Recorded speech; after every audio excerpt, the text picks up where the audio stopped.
Avsnittet presenteras i samarbete med Ancharge. Utvärdera laddstationer och få belöningar. Då var vi tillbaka med ett nytt avsnitt här på Car Explorers. Och den här gången har vi tagit oss hela vägen till Åre för ett vintertest av denna bil, en Kia EV3. Mer specifikt så är det en EV3 GT Line Long Range, vilket innebär att vi har ett batteri på lite drygt 81 kWh och en VLTP-räckvidd på upp till 605 km. Bilen den är framhjulsdriven och har en motoreffekt på 204 hästkrafter. Och det här är alltså Kias minsta elbil. Och är det så att ni vill se våra vinterprovkörningar av Kias större bilar, EV6 och EV9, ja då har vi faktiskt kört båda dessa. Och de videorna hittar ni antingen i länken här ovan eller i tidigare videos på kanalen. Och den här recensionen och provkörningen, den kommer vara lite annorlunda jämfört med våra vanliga provkörningar. För vi ska enbart fokusera på räckvidd, laddning och generella intryck från vinterprovkörningen här. Och är det så att ni vill se en video där vi går igenom just exteriören och interiören här av EV3, då har vi faktiskt spelat in en sådan också när EV3 var helt ny i Sverige. Och den hittar ni i länken här ovan. Men nu är det hög tid att säga häng med oss på denna provkörning för att se vad vi tycker om Kia EV3. Innan vi går vidare med dagens vinterprovkörning och vintertest så är det två saker vi skulle vilja nämna som är nog bra att känna till. Dels några parametrar och nummer två vår metodik för den här provkörningen. Men innan vi gör det så vill vi som vanligt passa på att säga: är det så att ni gillar våra recensioner och provkörningar och vill se fler av dessa, glöm då inte att prenumerera på vår kanal Car Explorers. Ert stöd genom en prenumeration betyder verkligen oerhört mycket för oss och det hjälper oss verkligen otroligt mycket. Men nu till parametrarna och metodiken. Låt oss börja med parametrarna. Temperatur. Ja, det kommer vara ett litet spann här. På minus 8 grader är det just nu. Men ju längre söderut vi åker, desto varmare blir det och det blir nästan 0-gradigt. Vädret, ja det kommer också variera en del. Just nu är det väldigt fint och trevligt, men det kommer bli lite mer mulet ju längre söderut vi åker. Det ska vara relativt vindstilla på hela sträckan. Något annat som är värt att känna till, räckvidden som vi angav i introduktionen, det var om man har 17-tummare. Nu har vi 19-tummare och då sjunker VLTP-räckvidden till 563 km. Värt att kanske känna till. Vår metodik då? Ja, vi ska testa räckvidden och förbrukningen här i ett antal olika hastigheter. 80 km i timmen, 120 km i timmen och sen kommer vi ange någon sorts blandad förbrukning på sträckan Åre till Stockholm. Som några intressanta datapunkter, tar inte som ett jättedetaljerat vetenskapligt test. Som kanske ger en indikation på vad den här bilen klarar av vintertid. Vi kommer ha behagliga 21 grader i bilen och vi kommer vara i ekokörläget för det känns mest rimligt för det här testet. Men nu är det hög tid att sätta igång med räckviddstestet. Ja, då har vi kört här i 80 km i timmen på en sträcka på lite drygt 70 km. Och terrängen den är något kuperad här i närheten av Åre. Vilket gör att vi har valt att köra den sträckan fram och tillbaka för att jämna ut det och göra det lite mer rättvist. Temperaturen den har ökat till minus 3 grader. Och då undrar ni säkert vad vi har haft för förbrukning. Och den har hamnat på 19,2 kWh per 100 km. Kanske lite högre än vad vi hade hoppats på, men ändå helt klart godkänt. Och det här översätts då till en räckvidd på 406 km ungefär om vi hade haft ett fullt batteri. Återigen godkänt, men det hade inte skadat med några kilometer till.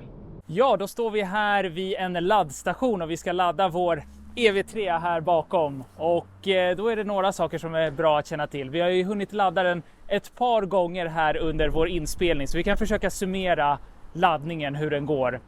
Bilen den ska kunna ladda med upp till 128 kW, vilket kanske inte låter supermycket. Och den har också 400 volts teknik istället för 800 volts teknik som finns i de lite större EV-bilarna från Kia. Men med det sagt så går ändå laddning väldigt fort. 10-80% ska ta 31 minuter att ladda. Och hur har det gått för oss? Jo, det har faktiskt gått överraskande bra måste vi ändå säga. Vi har faktiskt fått en maxhastighet som var högre än den som var utlovad. Jag tror att vi kom upp i som bäst i 135 kilowatt. Så checkbox på det. Det som även är positivt i det här fallet är att laddkurvan är väldigt platt eller plan. Och den håller sig på en väldigt hög nivå under en längre period. Vilket gör att den håller en väldigt bra hastighet under en större del av laddningen. Också det väldigt positivt. Så laddning går väldigt bra. Här i EV3 förutsättningarna finns. Det går självklart att förvärma batteriet. Antingen manuellt eller automatiskt genom att man väljer en punkt på kartan så att bilen hinner förvärmas. Och det är det vi har använt oss mest utav. Så på det stora hela ett stort plus här för laddningen i EV3. Nu när vi står här och laddar vår EV3 kan vi passa på att presentera vår samarbetspartner till denna video, nämligen appen Ancharge. Och väldigt kortfattat så är appen Ancharge en app där man har möjlighet att utvärdera publika laddstationer som den bakom mig och bli belönad för just sina utvärderingar. Så man får en liten laddpeng så att säga för varje utvärdering man gör. Så man hjälper sin elbilscommunity att få en bättre uppfattning och samtidigt blir man belönad. Så win-win. Och vi tänkte beta av några sådana som det kallas för challenges nu när vi reser ner mot Stockholm från Åre. Och den första är här bakom mig. Lite strax utanför Östersund finns det en Ionity. Vi har precis genomfört den. Vi besvarade några frågor där vi skulle titta på laddstationens skick och liknande. Ta några bilder. Det tog oss ungefär 3 minuter och för det får vi ungefär 30 kronors gratis laddning. Hur bra som helst. Då har vi precis avslutat vår körning här i 120 km i timmen. Vi körde en lite längre sträcka på ungefär 140 km. Och temperaturen den var något högre än vad vi hade räknat med när vi började vår provkörning. Så den landade på ungefär 5 grader på den här sträckan. Och vad hade vi då för förbrukning? Jo, 23,8 kilowattimmar per 100 kilometer. En räckvidd på ungefär 327 kilometer vid fullt batteri. Och ja, man hade kanske förväntat sig en något lägre förbrukning och därmed också längre räckvidd. Speciellt nu när det blev lite varmare. Men resultatet det får nog ändå ses som godkänt här för EV3. Då var det dags för ett nytt laddstopp. Den här gången är vi på Ionity i närheten av Hudiksvall. Och självklart har vi genomfört en challenge lite snabbt nu när vi står här och laddar. Det tog ungefär lite drygt 2 minuter att besvara frågorna liknande som förra gången. Och för det får vi ungefär 10 kronor i laddning via appen Ancharge då. Och hur har det gått för vår laddning här? Vi har faktiskt det ultimata testet, 10-80%. Enligt bilen så ska det ta 34 minuter, alltså 3 minuter längre än vad som är utlovat av Kia. Och låt oss kika lite snabbt på hur det går för oss här. Om jag backar lite. Så just nu är vi uppe på 34%. Vi håller en väldigt bra hastighet fortfarande, 122 kilowatt pendlare ungefär. Så bra hastighet och det kommer vi se även senare här att vi håller en väldigt bra och hög nivå under en lång period av laddningen, vilket gör att man ändå har en ganska så kort laddtid på 10-80%. Ja, då är det kanske några av er som undrar hur har vår vinterkörning här med EV3 gått? Och vi börjar med det mest uppenbara och det är förbrukning och räckvidd som vi redan har presenterat. Och den stora frågan är, alla vet ju att förbrukningen ökar och räckvidden minskar när det är kallt och minusgrader och snöigt underlag. Frågan är då, har vi haft en acceptabel nivå? Och det korta svaret är nog ja. Hade man velat ha lite mer räckvidd och lite mindre förbrukning, och där är nog svaret också ja. Men ska man ta det kort så får vi ändå se det som ett godkänt resultat. En annan punkt som många undrar över det är hur är det att köra en sån här bil på halt underlag, snöigt underlag. Och här kan vi nämna att vi faktiskt har ett körläge som heter Snow.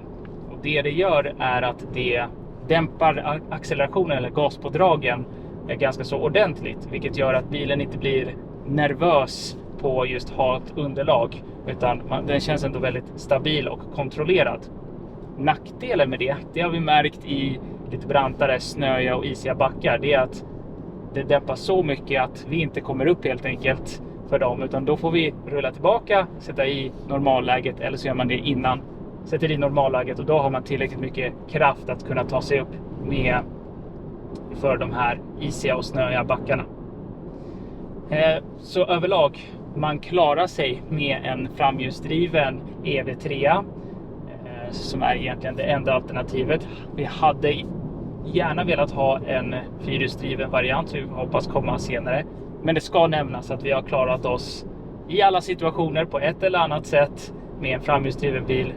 Mycket tack vare också snöläget som ger den extra stabiliteten och säkerheten. Och när vi behöver kraften, då går vi in i normalläget. Och om man så vill även i sportläget. Så vinterkörning kan man nog säga check på. Hur är då körupplevelsen här i Kia EV3? Jo, det positiva, det börjar redan när man stiger in i bilen och interiören man möts utav. Och den är ju väldigt trevlig, överraskande trevlig.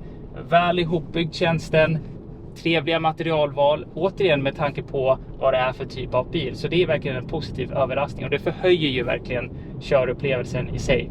Är allt perfekt? Nej, kanske inte, men det är mest detaljkommentarer som vi har. Det finns en plastbricka här i mitten som är faktiskt funktionsmässigt helt perfekt. Man kan ställa en dator till exempel när man laddar och titta på den senaste drönarsekvensen som man har spelat in. Ratten kan man också ha kanske åsikter om hur den är utformad. Men det är som sagt verkligen detaljkommentarer, så på det stora hela är interiören väldigt trevlig. När det kommer till körkomfort, ja, bilen känns välbalanserad här. Den är inte för hård och stötig och den är inte heller för mjuk och sladdrig, så en välbalanserad bil.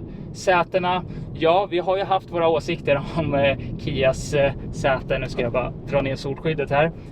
Och man har kanske inte riktigt helt fått till det här i EV3 heller. Det är ett helt okej säte, men vi vet att konkurrenter har fått till ännu mer bekväma säten där det är ännu enklare att få en väldigt bekväm sittposition. Så där kanske det finns fortsatt lite förbättringspotential.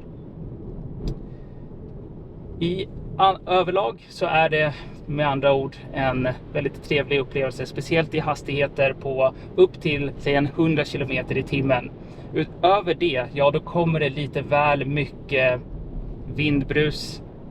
Bilen blir kanske lite väl stötig och kanske komforten försvinner lite i motorvägshastigheter. Och det är kanske att förvänta av en bil i den här prisklassen, i den här storleken. Så EV3 är inte så mycket sämre än sina konkurrenter i samma kategori och klass. Kanske minimalt förbättringspotential mot lite mer premiumtillverkare. Men överlag möter den ändå förväntningar, måste ändå sägas. Acceleration, helt okej. Det är kanske inte den viktigaste parametern som man behöver ta hänsyn till. Men bilen känns det viktigaste, att bilen känns tillräckligt kvick och rapp för att göra snabba omkörningar, för att den ska kännas säker, och det uppfyller den. Så på det stora hela, väldigt mycket positivt. Det blir ett godkänt betyg här för körupplevelsen i EV3. Och några små förbättringspunkter finns, men det finns det väl hos alla. Ja, då kan vi nämna några saker till här som är kanske värda att känna till från körningen. Och vi börjar med det faktumet att vi har faktiskt 3 olika lägen för regenerativ bromsning. Så vi kan verkligen styra hur hård den ska vara, om man kan kalla det så. Vissa bilar har ingen regenerativ bromsning alls. Andra har bara ett läge. Så här är det faktiskt väldigt positivt att man kan ställa in det precis så som man vill ha det.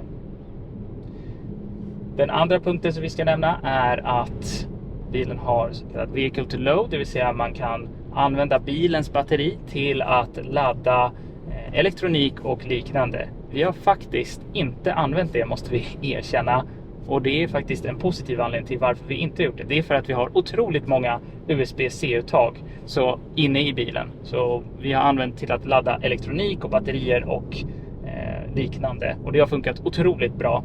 Speciellt under en inspelning, då är det väldigt mycket som behöver laddas. Och vi har aldrig känt att vi har för få uttag här inne i bilen. Något som kan vara faktiskt ett problem i vissa andra bilar. Så positivt även där. Jag kan även nämna att vi är 2 personer som sitter här i denna kompakta bil med väldigt mycket packning. Men trots att det är en väldigt, som sagt, kompakt bil så känner vi att man utan tvekan skulle kunna vara 4 personer med lika mycket packning var och ta sig upp till Åre bekvämt. Vilket är en positiv överraskning, för den här bilen kan tyckas vara mindre på utsidan, utifrån, men på insidan så har den faktiskt väldigt gott om utrymme.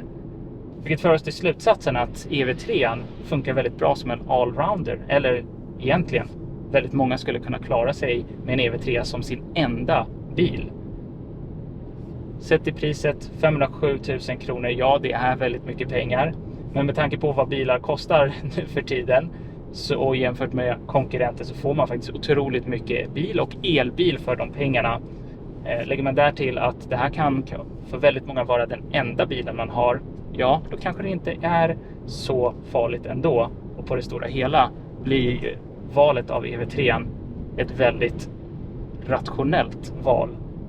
Då har vi kommit fram till sista laddstoppet, OKQ8 här vid Uppsala, och självklart genomför vi en challenge lite snabbt, det vill säga en utmaning i AntCharge-appen, och tjänar in ungefär 15 kronor för lite extra laddning framöver. Ja, nu när vi börjar närma oss huvudstaden igen så kan vi berätta vad vi fick för snittförbrukning under hela vår resa tur och retur Stockholm till Åre. Och snittförbrukningen landade på 22,4 kilowattimmar per 100 kilometer. Vilket översätts då i en räckvidd med fullt batteri på 348 kilometer. Se det återigen som en datapunkt hur det kan se ut på en resa Stockholm till Åre med ganska så varierande temperatur och väder.